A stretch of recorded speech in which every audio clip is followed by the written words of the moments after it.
If your backlog stresses you out, you're playing your games wrong. What if you treated your gaming backlog the same way you treat movie night, based on mood, not obligation? As adults, our free time is rationed, so when a game doesn't hook us within the first session, it doesn't just feel like a waste of time. It feels like it stole something. What if 2026 isn't the year you finish your backlog, but the year gaming finally feels good again? This is where most backlog advice fails. It assumes all players want the same thing. Achievers are completionists. Explorers? They love exploring the world itself. Socializers enjoy sharing experiences. And killers? Well, they enjoy the competition, the challenge, and dominating. Take the bottle test. Comment below what you are, and I'll share mine at the end of the video. Another thing I'd like to bring to light is that a game may not feed the type of player you are right now. The kind of player you are changes over time, with mood, stress, and just where you are in life. And isn't it interesting to discuss the differences in experiences that you've had when playing the same game with a friend? Let me give you a quick example before showing you how I turned my gaming backlog into a delectable game night menu. Achievers who are stuck in slow, narrative games will experience frustration. Explorers who are forced into checklists will feel bored out of their mind. Socializers who play solo playing games? Well, they won't be engaged whatsoever. Killers playing a cozy sim? I'll look to the sky for flying pigs. I didn't build this menu to finish more games. I built it so my free time stops feeling so disposable and wasted. There are plenty of backlog tools out there. I chose Notion because it lets me reflect without turning my play into admin. So, I turned my backlog into a menu, and you should try it too. Because menus don't shame you for not ordering everything that's listed. Why do you think these big media streaming services make genres easy to access? If you're feeling comedy, well, the comedy tab is right there. A sad, rather specific playlist to listen to?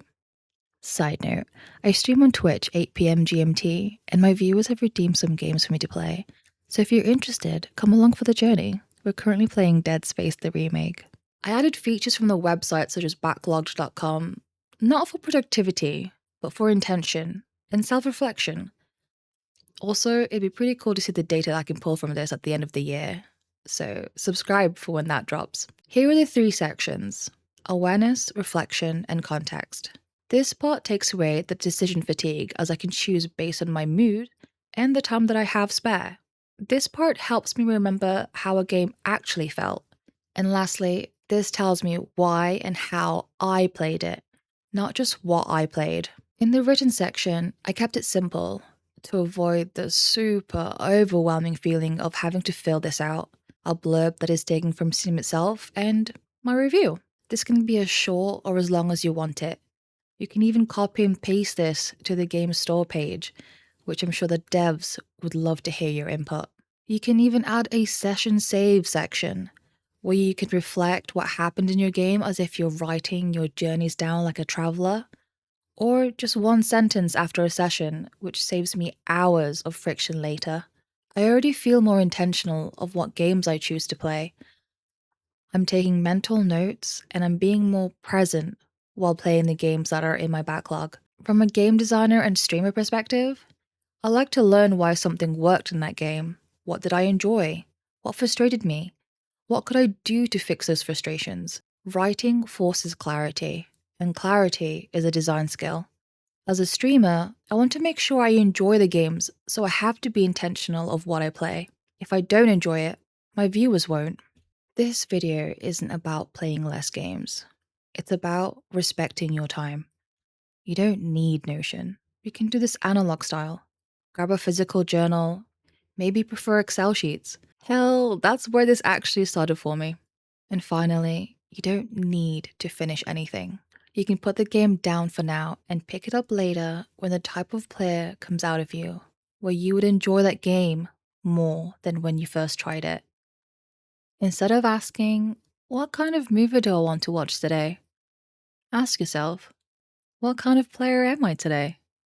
Because the truth is, sometimes I want to be a club, even if most of the time I'm a spade. If gaming is your escape, stop turning it into another obligation.